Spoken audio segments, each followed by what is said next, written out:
הנה זה קורה חברים, אנחנו מתחילים. אורות התחייה, פסקה א'. אנחנו עכשיו נכנסים לכמה פסקאות שמדברות על תפיסת האלוהות. כשאני אומר ברוך אתה השם, כשאני אומר את המילה השם, או בשם השם המפורש, בשם הוויה או אדנות, מה אני חושב, מה אני מדמיין, מה אני מרגיש, מה אני חווה. מסתבר שזה שונה מאדם לאדם. נתחיל בשתי דוגמאות מובהקות, הנוצרי והמוסלמי. הנוצרי, כשהוא אומר גד, והוא מתכוון כמובן לאלוהים שבתנ"ך, הוא חווה וטרן, הוא חווה ישות רוחנית שהיא וטרנית, שהיא רק חסד ורק אהבה. כשהמוסלמי אומר אללה, והוא מתכוון לאותו אלוהים של התנ"ך, הוא מתכוון לישות רוחנית שהיא כבירה, שהיא מכניעה, אפילו נוקמת. יש גם את הממד של הרחמים בתפיסת האלוהות המוסלמית, אבל היא לא הדומיננטית. הגבורה, ג'בר, זה הדבר הדומיננטי. לעומת זאת, כשהמזרחי, הבודהיסטי, ההינדואיסטי, הוא חושב על האלוהות, הוא אפילו לא קורא לזה אלוהות, הוא חווה אור רחוק שנמצא מחוץ לעולם. אז הנה אנחנו רואים שאנשים שונים, קבוצות שונות, חוות אחרת את הדברים, וגם בתוך העם היהודי, אנשים חווים אחרת את האלוהות. אחד חווה אותו כבלש שרואה אותי בכל מקום שאני אלך ואי אפשר לברוח ממנו, והוא יעניש אותי אם אני אעשה משהו רע. אחד רואה אותו כאבא, אחד רואה אותו כמי שמבקש שנכבד ונפאר אותו. אז השאלה היא, איך צריך לחוות את האלוהות? זה הדבר שהוא הכי שורשי באמונה ובאדם בכלל. כידוע, האדם מחפש משמעות, אמר ויקטור פרנקל. אז מה הבינה השלמה? על זה הרב קוק מדבר פה, אז בואו נתחיל לקרוא. הבינה היותר שלמה ומתוקה של דעת האלוהות היא הכרת היחס האלוהי על העולם הכללי ואל כל פרט ופרט מפרטיו החומריים והרוחניים. זאת אומרת, אומר הרב קוק, אני הולך להגיד איך צריך לראות, איך צריך לחוות את היחס בין האלוהות לבין העולם. איך? יחס הנשמה אל הגוף. נקרא בפסקה, יחס הנשמה, הצד הרוחני המחייב הממלא אור, קיום והפרחה, אל הגוף, אל הדבר הנדרש לחיים, לאורה ולהפרחה. אז צריך לחוות, אומר הרב קוק, הבינה יותר שלמה ומתוקה, זה לחוות את האלוהות בעולם כמו הנשמה בגוף. הנשמה בגוף היא ממלאת את הגוף, היא מאירה את הגוף, היא מפריחה את הגוף. אז ככה גם האלוהות, בזה אני מאמין באיזושהי הוויה שהיא מהווה אותי, היא ממלאה אותי באור. זו האמונה. זה שהרב כותב פה, היותר שלמה ומתוקה על הבינה, זאת אומרת שיש גם בינה שהיא לא מתוקה, למשל, לחוות את הקדוש ברוך הוא כדבר זר, כדבר רחוק, זה לא מתוק. יש מי שאצלו הרגשת אלוהות עושה לו לא נעים.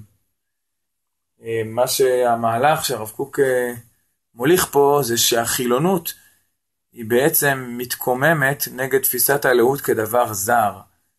כיוון שאנשים חוו את האלוהות כדבר מאיים, עבדו את השם מתוך פחד של גהנום, מתוך תפיסה של שכר ועונש, אז בדור שהיה יותר גדול דווקא הוא מרד בזה. אבל בעצם המרידה היא צעקה שאני רוצה אלוה שהוא ממלא אותי אור, קיום והפרחה, ולא חושך, איום ונבילה. אז זה מה שהרב קוק אומר פה. הנקודה הזאת ספציפית מורחבת הרבה יותר במאמר איסורים ממרקים, שיהי רצון שנגיע אליו, עוד 71 פסקאות של אורות התחייה, והמאמר החשוב למהלך הידיעות. אחרי זה נגיע לזרונים ששם יש איסורים ממרקים, וזה מתמקד בנקודה הזו. אז בואו נמשיך מה שהרב קוק אומר פה. ההכרה התרבותית של ההשכלה היותר מתוקנת, סליחה, אני חוזר, היחס הזה כשהוא מתמלא בלב ובנפש, הוא ממלא אותם אהבה יותר מיראה, ונעימות היגיון ושלווה יותר ממרירות הזדעזעות. יש כאלה שחווים את האלוהות כדבר מר, מזעזע ומפחיד.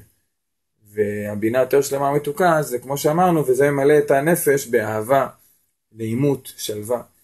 נמשיך ברב קוק, ההכרה התרבותית של ההשכלה יותר מתוקנת הולכת לשכלל יפה יפה הכרה מתוקה זאת. זאת אומר פה רב קוק שההשכלה יותר מתוקנת, זאת אומרת אדם שהוא יודע את השם בצורה יותר שלמה, אז זה בעצם משכלל לו את ההכרה הזו. זו הכוונה פה השכלה ולא תנועת ההשכלה או השכלה של חול. הכוונה פה דעת אלוקים. מכאן הרב אשכנזי היה הרבה פעמים מדייק בשם של במונח חרדים, שזה מגיע מתוך חרדה. כמובן שזה בהכללה, יש ויש ואין ספק, אבל הביטוי חרדים זה ממש זה ביטוי של חרדה, חרדה כחוויית חיים אקזיסטנציאלית. טוב, נמשיך ברב קוק. הוא הולך לדבר על זה שהיכולת של האדם להגיע לזה זה על ידי לימוד אמונה, מוסר והטבת המעשים. זה לגבי האדם הפרטי, אבל הקבוצה, העם, החברה, הרבה יותר קשה לה להגיע לזה. בואו נראה, בחיי היחיד קל הדבר לבוא לידי מידה זו על ידי הטבת המוסר המעשי והשכלי, ועל ידי העלאת אור הדעת בכלל. אז הנה, לימוד אמונה, מוסר והטבת המעשים. אז אפשר להגיע לבינה כזו. זה באמת צריך ללמוד, אמונה ולעבוד. נמשיך, כשהאופי האנושי מתייחס בסימפתיה לנשגב ולטוב המוחלט בשכל ובחיים, מיד ההכרה הזאת הנשמתית של האלוהות מתאחזת בו יפה, נקלטת בכל רעיונותיו ומתמזגת עם כל חושיו ורגשותיו לעדנם. אז זה ממשיך את זה, כשאדם הוא עובד על זה, אז ההכרה הפנימית של האלוהות, שגם ככה היא קיימת אצל כל אדם, אז יש לה אפשרות לצאת החוצה אל האישיות, אל התודעה של האדם, אל העולם הרגשי של האדם. עכשיו, הנקודה שהרב קוק רצה להגיד, נמשיך, האורגן הקיבוצי שלו יש פסיכולוגיה מיוחדת, אם גם הוא יהיה בעומק עומקו נוטה לסימפתיה מוסרית עליונה ואהבת הטוב האצילי, תהיה חקוקה יפה בעצם טבעה, על פי בחירתה או על כל פנים, על פי מורשת אבות שלה. בקיצור, אם יש עם שהוא בעומק עומקו גם חש את הדברים האלה ונוטה למוסריות עליונה, ובקיצור, אם יש עם שהוא מוסרי, אז, נמשיך בטקסט, אז תתפלש יפה בקרב האומה גם כן ההכרה הזאת הנשמתית, ויהיה הנועם של האהבה אלוהית עם יראת הרוממות המתוקה מתוקנת שרוי בחלות האומה מיישר את כל דרכיה. בקיצור, אומר פה הרב קוק, כדי שאומה תוכל לדעת את השם באמת, צריך שהאומה הזו, באופי שלה יהיה מונח המוסר. האם יש אופי של אומה? ודאי שהרב קוק מניח את זה פה כהנחת יסוד. בדברים ידועים ומוכרים, זה הרבה פעמים בא בצורה של סטיגמות, אבל בכל סטיגמה יש גם אמת. אם זה שאומרים על העם הרוסי שהם אנשים קרים, או על הערבים שהם אנשים חמים, בשני הצדדים זה יכול להיות לחיוב ויכול להיות לשלילה. אם זה שאומרים על הגרמנים שיש להם משמעת ודקדקנות, ואם זה על האפריקאים שהם חזקים באתלטיקה, אז אנחנו רואים שיש, בהחלט אפשר לסמן קווים כלליים של זהויות, של קבוצות אתניות, של עמים. יסודות פסיכולוגיים לזה הניחו פסיכולוגים שקראו להם לצרוס ושטיינטיל בתחילת המאה ה-20. דברים פשוטים בתורה מאפיינים את בני עשיו, את בני ישמעאל, את עמלק, את הכנענים, את המצרים. זה דברים פשוטים. כמובן שעולה פה שאלת הגזענות, נפתור אותה בקצרה, שגזענות זה אומר שמתוך השוני אני גם שונא, מתנשא ורוצה להרוג. אבל אם אני רק מבחין בייחודיות של כל עם, זה לא דבר שלי, אדרבה, זה דבר חיובי, שכל אחד יש לו את מקומו.